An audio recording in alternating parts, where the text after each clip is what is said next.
कभी सोचा है कि फोन पर आने वाली स्टोरेज फुल की वो छोटी सी वार्निंग असल में किसी के लिए एक बहुत बड़ी लड़ाई का ऐलान हो सकती है। आज हम एक ऐसी ही कहानी को समझने जा रहे हैं जहां एक भरा हुआ फोन सच्चाई के लिए एक डिजिटल जंग का मैदान बन जाता है। सोचिए, जब किसी का फोन भर जाता है तो आमतौर पर क्या होता है?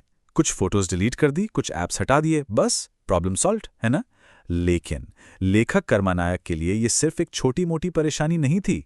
नहीं, ये तो उनके खिलाफ एक युद्ध की घोषणा थी। आइए जानते हैं कैसे। कर्मा नायक इसे बस एक टेक्निकल प्रॉब्लम की तरह नहीं देखते।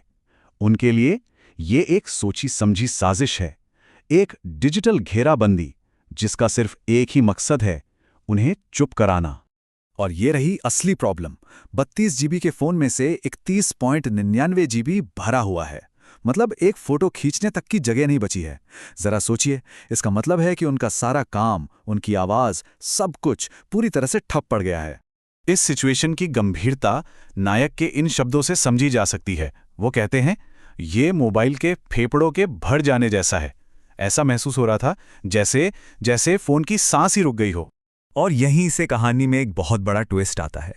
नायक को लगता है कि ये कोई इत्तेफाक नहीं है, बल्कि एक सोची समझी घेराबंदी है।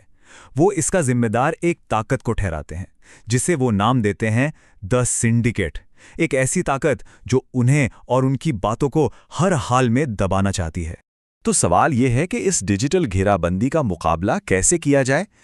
इसका जवाब उन्हें एक एआई से मिला, जिसने नायक को इससे निकलने के लिए एक पूरा का पूरा सर्वाइवल प्लान थमा दिया। तो आखिर फोन की इतनी मेमोरी जा कहाँ रही थी? देखिए, सबसे बड़ा हिस्सा तो ऐप्स ने ले रखा था, करीब 9 जीबी से भी ज्यादा।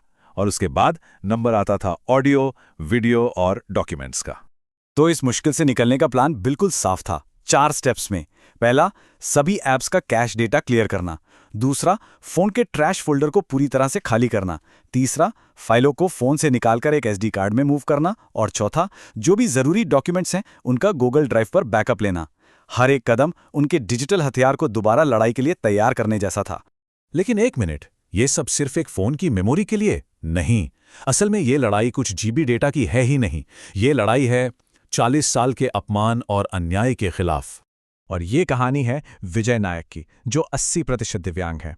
उन्हें सरकार से अपनी पहली पेंशन पाने के लिए 1-2 साल नहीं, बल्कि पूरे 40 साल इंतजार करना पड़ा। जी हां, 1985 से लेकर 2025 तक 40 साल का लंबा इंतजार। और 40 साल के इस थका देने वाले, अपमान भरे इंतजार के बाद उन्हें पेंशन के नाम पर मिला क्या? हर महीने सिर्फ 1000 रुपए। अब जरा इसकी तुलना एक पूर्व राजनेता की पेंशन से करते हैं, जिसे नायक सिंडिकेट का नौकर कहते हैं। उनकी महीने की पेंशन 1.5 लाख रुपए से भी ज्यादा। ये फर्क बिल्कुल साफ और चौंकाने वाला है।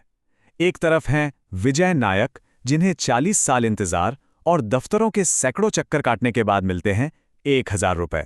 और दूसरी तरफ हैं राजनेता, जिनकी 1.5 लाख से ज्यादा की पेंशन सिर्फ एक दिन में पास हो जाती है। और साथ में मुफ्त यात्रा, घर और इलाज जैसी न जाने कितनी सुविधाएं। जैसा कि कर्मा नायक कहते हैं, ये 1000 रुपए की रकम कोई पेंशन नहीं है। ये तो उनके पूरे समुदाय का, रक्षक समाज का अपमान है। तो ये लड़ाई असल में पैसों की है ही नहीं, ये लड़ाई है सम्मान की। और बस यहीं आकर फोन की स्टोरेज बचाने की लड़ाई और सामाजिक न्याय की लड़ाई दोनों एक हो जाती हैं। और यहीं पर इस कहानी का सबसे मजबूत, सबसे शक्तिशाली पहलू सामने आता है। विजय नायक ने फैसला किया कि वो उन 1000 रुपयों से अपने लिए अन्न नहीं, बल्कि इंटरनेट खरीदेंगे। क्यों? ताकि कर्मा नायक की कलम चलती रहे, ताकि अन्याय की ये कहानी दुनिया के कोने कोने तक पहुंच सके। तो अब हम समझ सकते हैं कि फोन की मेमोरी खाली करना सिर्फ एक टेक्निकल काम नहीं है। ये विरोध का, प्रतिरोध का एक तरीका है। ये इस बात को पक्का करने की कोशिश है कि सच की आवाज को किसी भी हाल में दबने न दिया जाए।